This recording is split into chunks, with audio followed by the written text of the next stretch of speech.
New unredacted details in a U.S. Virgin Islands lawsuit against megabank J.P. Morgan have revealed convicted sex offender Jeffrey Epstein repeatedly emailed photos of women to his banker, longtime J.P. Morgan Chase executive Jess Staley, between 2008 and 2012. The two would exchange numerous emails and images during that time frame. They included photos of women in suggestive poses and Staley's praise for Epstein, according to the new court filings.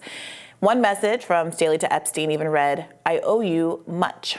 Here's attorney Tamara Holder DeMaio on News Nation's Morning in America. Let's watch that.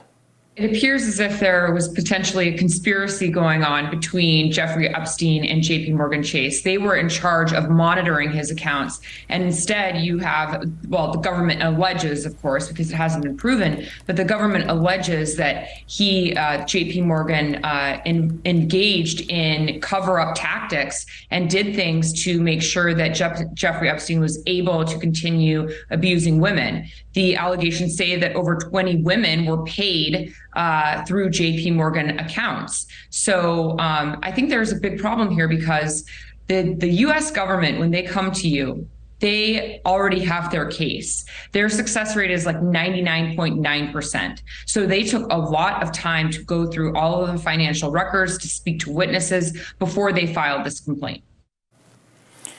So to take just a step back, remember the core lawsuit that we covered some weeks ago is based on the idea that the U.S. Virgin Islands is accusing J.P. Morgan of basically turning a blind eye to all of the sex rings, sex trafficking, all of that, so they can continue to profit from Jeffrey Epstein using their bank for all of his accounts. And so what has now happened is that there's some parts of the filing that have been unredacted and a new memoranda that has given us some of these more details about the involvement of this particular J.P. Morgan executive who seems to have had actually a pretty close relationship with Jeffrey Epstein. Yeah, a lot of texting pictures of pretty ladies, I guess.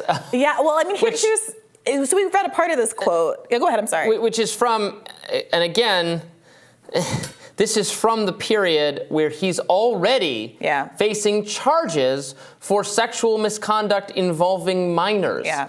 Again, it's not, you can't say, well, he didn't know, he just, whatever, would have struck up a friendship with this affable, very easy to infiltrate his way into elite networks guy. This is at the point in which it is public information that he's being put under house arrest and an ankle monitor for inappropriate contact with minors. Yeah. And you're still sexting with him? Yeah, there's no plausible deniability here. Don't do that. Yeah, here's what Staley said to Epstein in a November 29 email. He says, "Presently, I'm in the hot tub with a glass of wine. This is an amazing place." The U.S. Virgin Islands, presumably. "Truly amazing. Next time we're here together, I owe you so much, and I deeply appreciate our friendship. I have few so profound." So any allegation that this is just like a passing friendship, that this is, I mean, the emails really tell a very different story. Moreover, apparently they were communicating to each other about young women using code names of Disney princesses. I mean, is there... I ask this question because it could matter for whether there would be charges against this individual, right? Is there evidence that is the pictures he's sharing, are they of underage women? It's not clear. They're talking about young women, but not underage. Yeah, it's not clear because he's not. No one has suggested yet, right, that he should face any kind of penalty. And this is, it's unclear how much this is, bolstering the fundamental underlying financial case, which is that at least 20 victims of Epstein were paid more than $1 million collectively through J.P. Morgan accounts between 2003 and 2013. Moreover, it's business either way. Right. Well, right. I mean, that's yeah. They basically had that feeling and turned the blind eye. And maybe in the case of this executive, potentially were endorsing some level of this based on the nature of their correspondence. Moreover, the filing alleges that, this is all from the Daily Beast piece on this, the filing alleges that Epstein withdrew more than $775,000 in cash during that time period, and records show that his J.P. Morgan accounts wired nearly $1.5 million to known recruiters, including the MC2 modeling agency, and another to $150,000 to a private investigative firm. So using J.P. Morgan to direct funds to the groups that were procuring underage women for him and his exploits, again, seemingly with some level of knowledge of the nature of the transactions based on the interactions with this one executive at the very least. In December 2009, Staley sent another alleged missive to Epstein. I realized the danger in sending this email, but it was great to be able today to give you in New York City a long, heartfelt hug. Epstein replied the next day saying, you were with Larry and I had to put up with, and included a photo of a young woman. Don't tell me, a French wine, Staley wrote. Yeah, lawyers love it when you say, I know I should be writing this email, but I'm going to write it anyway. Your lawyer loves it when you have the self-awareness to know that you're about to do something deeply incriminating. Well, he was correct. Anyway.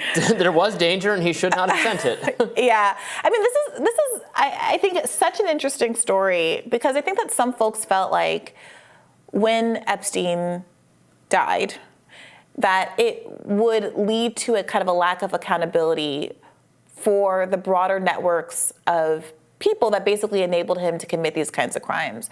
And Ghislaine Maxwell is, one, but people who, the broader argument that people with a lot of wealth and power are able to avoid any consequences for this kind of behavior, including the financial institutions that service it, and including people, as we discussed, I think it was yesterday, Bill Gates and Bill Clinton, who have been tied to Epstein and friendly with Epstein. These texts are really incriminating.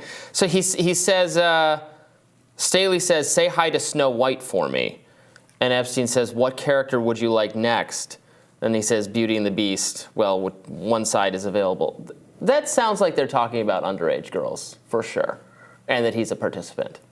That's what it sounds like. It's certainly what it sounds like to me. I mean, using Disney characters, most of which are children and certainly are supposed to appeal to children. Ariel's 16. I don't know if they actually say on camera how old Beauty is supposed to be, but she definitely lives at home with her dad. Yeah, this is some gross stuff. Gross, gross, gross. Yeah. What else is there to say? Not good. Yeah, I'm glad that this is getting reported out. I think that this lawsuit is probably satisfying a lot of that need I was talking about before, of people to feel like there was actually some broader accountability beyond just the one man here. So yeah, interested to see where this goes, and we'll have more Rising for you after this.